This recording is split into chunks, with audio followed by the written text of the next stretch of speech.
Welcome to SRM news. సింగరేణిలో గుర్తింపు సంఘం ఏఐటియుసిని విమర్శించడమే కొన్ని యూనియన్లు పనిపెట్టుకున్నాయని, ఏఐటియుసిని విమర్శించడం వల్ల ఎలాంటి ప్రయోజనం లేదని, సింగరేణిలో రాజకీయ జోక్యం విపరీతంగా పెరిగిపోయిందని, దానికి వ్యతిరేకంగా పోరాటాలు చేయకుండా పైరవీలు చేస్తూ పబ్బం గడుపుకుంటున్నారని Singareni Congress workers union AITUC అధ్యక్షులు వాసిరెడ్డి సీతారామయ్య, ప్రధాన కార్యదర్శి కొరమి రాజ్ కుమార్లు పేర్కొన్నారు. సోమవారం గోదావరికని భాస్కర్రావు భవన్లో జరిగిన ఏఐటియుసి ముఖ్య కార్యకర్తల సమావేశంలో వారు మాట్లాడుతూ, సింగరేణిలో గత 6 సంవత్సరాలుగా కార్మికుల సమస్యలు పరిష్కారం కావడం లేదని, గుర్తింపు సంఘం ఎన్నికలు పెట్టాలని ఏఐటియుసి డిమాండ్ చేస్తే, ప్రతిపక్ష యూనియన్లు యాజమాన్యం సంకలొసొచ్చి అడ్డుకున్న ఈ సంఘాలు కార్మికుల హక్కుల కోసం, సంస్థ పరిరక్షణ కోసం కృషి ఏఐటియుసిని విమర్శించే అర్హత లేదని వారు పేర్కొన్నారు. ఏఐటియుసి గెలువిచ్చిన తర్వాత కార్మికుల సమస్యలను ప్రాధాన్యత క్రమంలో యాజమాన్యం దృష్టికి తీసుకెళ్లి స్ట్రక్చర్ సమావేశాల్లో మాట్లాడి పరిష్కరించడం జరిగిందని, అందులో కొన్నింటిపై సర్క్యులర్లు జారీ చేశారని, కొన్ని కమిటీలు వేసి పరిష్కారం చేస్తామని చెప్పారని, ఇంకా కొన్ని ముఖ్యమైన సమస్యలు సొంత ఇంటి పథకం, మారుపేర్లు, ఆదాయ పన్ను, సింగరేణిలో కొత్త గనులు రావడం కోసం రాష్ట్ర ప్రభుత్వం పరిధిలో ఉన్నందున వాటిని పరిష్కరించడానికి ప్రభుత్వంతో సంప్రదింపులు జరుపుతున్నామని వారు తెలిపారు. అదేవిధంగా లాభాల్లో వాటా 35% ఇవ్వాలని యాజమాన్యంకు లేఖ రాయడం జరిగిందని, దానిపై త్వరలోనే నిర్ణయం తీసుకుంటామని యాజమాన్యం తెలిపిందని వారు తెలిపారు. గత 12 సంవత్సరాల పాటు టీబీజీకేఎస్ గుర్తింపు సంఘంగా ఉంటే కార్మికుల సమస్యల పరిష్కారం కోసం జరిపే స్ట్రక్చర్ సమావేశాలు జరపకుంటే ఏ రోజు కూడా విమర్శలు చేయని కొన్ని కార్మిక సంఘాలు ఏఐటియుసిపై అనవసరపు విమర్శలు చేయడం పనిపెట్టుకున్నాయని వారు పేర్కొన్నారు. కార్మికుల హక్కుల కోసం పనిచేస్తున్న ఏఐటియుసి విమర్శలు చేయడం మానుకోవాలని వారు హితవు పలికారు. ఇంకా ఈ సమావేశంలో ఏఐటియుసి ఉప ప్రధాన కార్యదర్శి మడ్డి ఎల్లాగౌడ్, సిపిఐ నగర కార్యదర్శి కనకరాజు, నాయకులు సయ్యద్ సోహెల్, తాళ్లపల్లి మల్లయ్య, ప్రీతం, పర్లపల్లి రామస్వామి, బుర్ర భాస్కర్, సిరిసిల్ల మల్లేష్, ఆర్ రాజేశ్వరరావు, ఆఫీస్ కార్యదర్శి తొడుపునూరి రమేష్ కుమార్ తదితరులు పాల్గొన్నారు.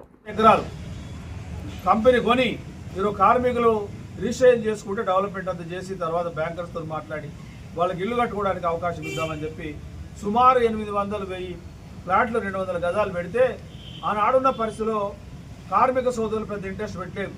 ఎందుకంటే ఆ రోజు జిల్లాలు కాలేదు, ఆ భూమికి అంత వాల్యూ లేదు. కాబట్టి సొంత ఇంటి మీద ఆనాడు కార్మికులు నిరాసక్తి వ్యక్తం చేశారు. కేవలం 6-7 అప్లికేషన్ పెట్టుకున్నారు. శ్రీరాంపూర్లో కూడా అదే పద్ధతి. అంటే మాకు అనుభవం ఉన్నది, కానీ ఈనాడు నీడ్ అయిపోయింది.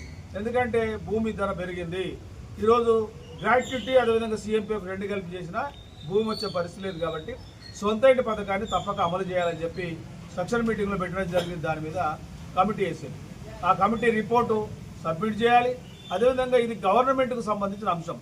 అంటే గవర్నమెంటు ఈరోజు భూమి కొనాలన్నా గవర్నమెంటు అనుమతి కావాలి. కాబట్టి దాని మీద గవర్నమెంట్తో నడుస్తాం. దాన్ని కూడా మేము ప్రభుత్వం దృష్టి తీసుకోవడానికి లేఖలు సిద్ధం చేసినాం.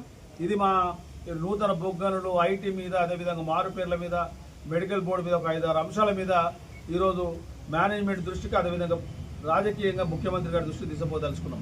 ఎందుకంటే కారుణ్యమకాలు గత ప్రభుత్వం ఇచ్చిందిగా ప్రచారం జరిగింది.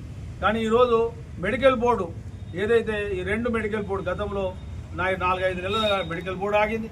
మొన్న హైపోర్ ఏదైతే హయ్యర్ సెంటర్ పంపించిన వాళ్ళకి మెడికల్ బోర్డు పంపిన ఫలితం ఏమి లేదు. కాబట్టి కార్మికులు ఏదైతే 2 సంవత్సరాల ఎవరైతే అర్హత ఉందో వాళ్ళు పెట్టుకున్నప్పుడు వాళ్ళందరినీ అన్ఫిట్ చేయాల్సిన బాధ్యత కంపెనీ మీద ఉంది. కాబట్టి ముఖ్యమంత్రి గారికి చెప్తాం, ఈరోజు మీ ప్రభుత్వం బదనామయ్యే పరిస్థితి కాబట్టి గ్యారెంటీగా దీన్ని అమలు చేయాలని చెప్పి కోరడానికి రేపు మారుపేర్ల మీద ఇలాంటి ఒక 5 అంశాలు, అంటే ఇటు మేనేజ్మెంట్ స్వతహాగా నిర్ణయం తీసుకోలేని ఈ 5 అంశాలను ఇటు ప్రభుత్వం దృష్టి తీసుకుపోవడానికి ప్రయత్నం చేస్తాం. ఇంకా మిగతా సంఘాలు ఏఐటియుసి ఏం చేయట్లేదు, ఇది ఎన్నికలప్పుడు చాలా హామీలు ఇచ్చారు అంటే ఇప్పటికే హామీల మీద స్టిక్ అనే ఉన్నాం. ఈ మేనేజ్మెంట్ ఎప్పుడైనా ఒక మేనేజ్మెంట్ను గెలిచిన తర్వాత ఏదో కొంత సమయం కూడా ఇవ్వాలి కంపెనీకి. సమయం వారు 1 సంవత్సరం అయింది. సెప్టెంబర్ 9లో అఫీషియల్గా మాకు లైసెన్స్ సర్టిఫికెట్ ఇచ్చారు. ఆ సెప్టెంబర్ 9కి రేపు సంవత్సరం అయితే ఎన్ని పరిష్కారం అయితే ఎన్ని పరిష్కారం కాలేదు చూస్తాం. లేని పక్షంలో ఈరోజు మేనేజ్మెంట్కి మేమేదో వాళ్ళ కింద మేము ఉండాల్సిన అవసరం లేదు. మా కార్మికుల సమస్యలే మొదటి విషయం. కాబట్టి వెంటనే దాని మీద కూడా ఆలోచించి అవసరమైతే కంపెనీ ఇష్యూస్ మీద, ప్రధానమైన ఇష్యూస్ మీద సమ్మె నోటీస్ ఇవ్వడానికైనా మేము సిద్ధంగా ఉంటాం. మా చరిత్ర తెలుసు. గతంలో ఇలాంటి పరిస్థితి ఏర్పడినప్పుడు అన్ని కార్మిక సంఘాలను ఎవరైతే ఇప్పుడు ఈ చివాకులు పేలుతా ఉన్నారో వాళ్ళందరినీ కలుపుకొని పోయి అగ్రిమెంట్ చేసిన ఒక చరిత్ర ఏఐటియుసిది. కాబట్టి వాళ్ళందరూ గమనించాలి కార్మిక సోదరులు. అందుకనే వీటన్నిటి దృష్టిలో పెట్టుకునే సింగరేణి కాలేజ్ వర్కర్స్ ఓపికగా ఇటు కార్మిక వర్గంకు సంబంధించిన సమస్యలు ఇటు మేనేజ్మెంట్ ఇచ్చే సమాధానాలు వేయడాన్ని నిశ్చితంగా గమనించి ఒకవేళ అలాంటి సమస్యలు పరిష్కారం కాకపోతే తుదకు సమ్మె నోటీస్ ఇవ్వడానికైనా సింగరేణి కాలేజ్ వర్కర్స్ సిద్ధంగా ఉందని చెప్పి తెలియజేస్తాం.